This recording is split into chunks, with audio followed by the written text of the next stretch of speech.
دریائے نیل ہے کہاں پر اور اس کی ہسٹری کیا ہے؟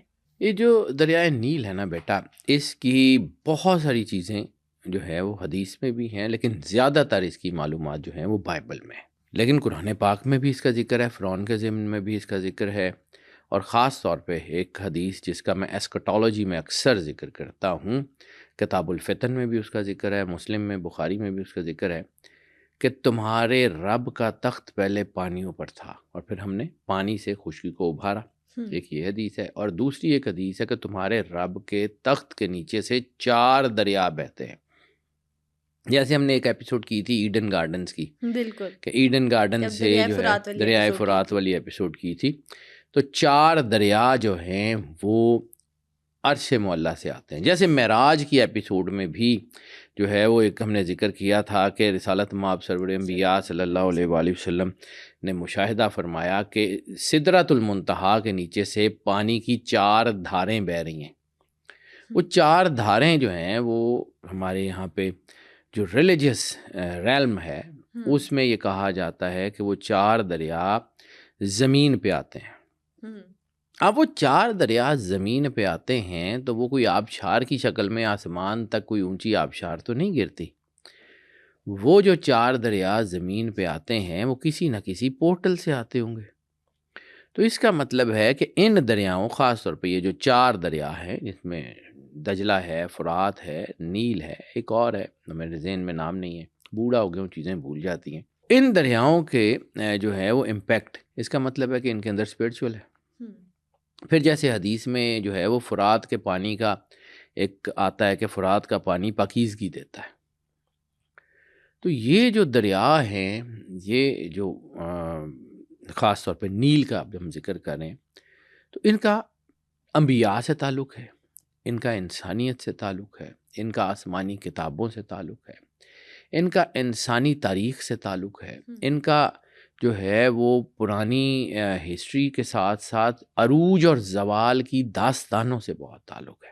صحیح، یعنی دریائے نیل جو ہے نا شاید دنیا کا سب سے لمبا دریا کہا جاتا ہے اس کو، کیونکہ یہ پورے افریقہ، ایسٹ افریقہ سے ہوتا ہوا پھر مصر میں داخل ہوتا ہے اور بہت سارے ملکوں میں سے گزرتا ہے۔ بہت سارے ملکوں میں خاص طور کے اوپر اس کا جو بنتا ہے کہ اس کا کہاں کہاں پانی ہے، تو اس میں سب سے زیادہ جو ہے وہ ایتھوپیا، سوڈان اور مصر، یہ 3 ملک تو خاص طور کے اوپر ہیں کہ جس میں ایک تنازع کی شکل ہے۔ مصر جو ہے وہ ایتھوپیا ہے اور سوڈان ہے، یہ تو 3 تو اس کے اندر ہیں، اور یہ دریا ویسے بھی اسٹریٹجک ویلیو کا حامل ہے۔ اب دوسرا یہ ہے کہ جہاں پہ ہم ایسکٹالوجی کی بات کرتے ہیں وہاں پہ یہ بھی لکھا ہوا ہے کہ جو جنگیں ہیں آخری دور کی وہ پانی پہ ہوں گی۔ بالکل، اور اس دریائے نیل کا آخری دور سے بہت زیادہ تعلق ہے۔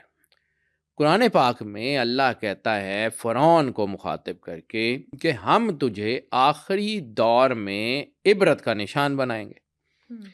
اب آخری دور کا آغاز، یعنی اللہ نے تو کہہ دیا کہ آخری دور کہاں پہ ہوگا، آخری دور ہوگا، تو پھر اگر اللہ نے یہ کہا ہے کہ آخری دور میں عبرت کا نشان فرعون ہوگا، تو پھر اس کا مطلب ہے کہ ہم آخری دور کے جو ہے وہ تقریباً اینڈ کے قریب قریب بیٹھے ہوئے ہیں، کیونکہ فرعون کی جو ممی ہے ہزاروں سال سمندر کے اندر دفن رہنے کے بعد فرعون کی ممی ملتی ہے 1881 میں۔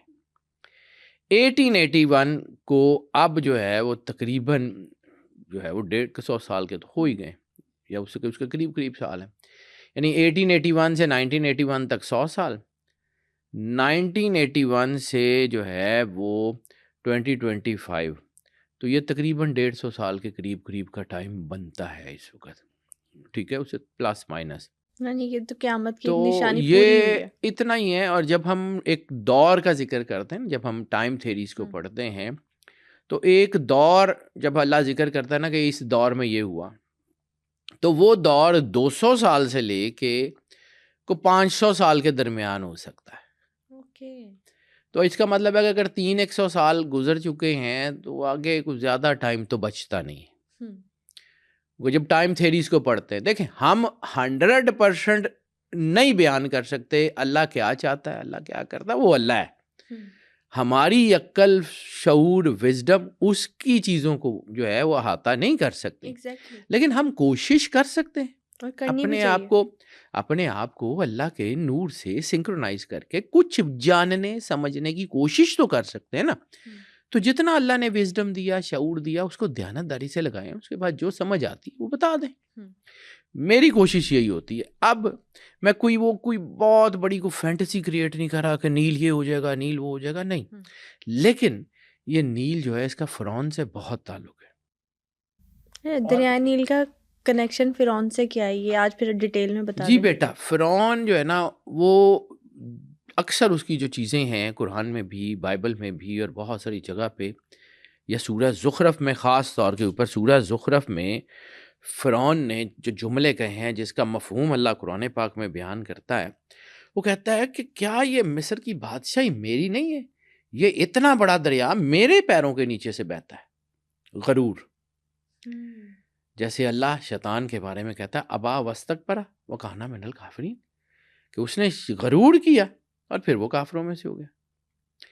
غرور اللہ کو ناپسند ہے. فرعون نے جب یہ غرور کیا کہ میرا یہ دریا میرا ہے، میں، تو پھر وہی پانی جو مصر کو زندگی دیتا تھا، وہی پانی جس سے مصر کی ساری اکانومی چلتی تھی، وہی پانی کبھی خون بنتا، کبھی اس میں سے مینڈک نکلتے ہیں، کبھی اس میں جو ہے وہ عذاب آتے ہیں، وہی پانی اللہ نے عذاب بنا دیا. یعنی وہ چیز جو ان کی لائف لائن تھی. قرآن پاک میں فرعون اور نیل کا ذکر تو ضرور ہے، لیکن کوئی اتنا بہت کھل کے نہیں ہے اس میں. ہاں یہ ضرور ہے کہ سارے عذابوں کا ذکر ہے، قحط کا ذکر ہے، نیل کے بند ہونے کا ذکر ہے. اور یہ بھی کہا جاتا ہے کہ فرعون کہتا تھا کہ اگر نیل نہ ہوتا تو مصر بھی نہ ہوتا. یعنی مصر کی جتنی تہذیب ہے وہ ساری کی ساری انبیاء کی تاریخ میں. اب یہ صرف ایک پانی کی دھار نہیں ہے نیل، یہ عروج اور زوال کی داستان کا گواہ ہے. نیل کے پانی کے ساتھ وقت بہتا ہے، نیل کے پانی کے ساتھ چیزیں بہتی ہیں. اب آخری دور میں نیل کے خشک ہونے کا ذکر بھی ہے. ٹھیک ہے، یہ کوئی محض موسمیاتی تبدیلی ہوگی یا کوئی اللہ کا پلان ہوگا؟ There are so many things. ہمیں اس کو جو ہے نا وہ چیزوں کو دیکھ کے آگے بڑھنا پڑے گا.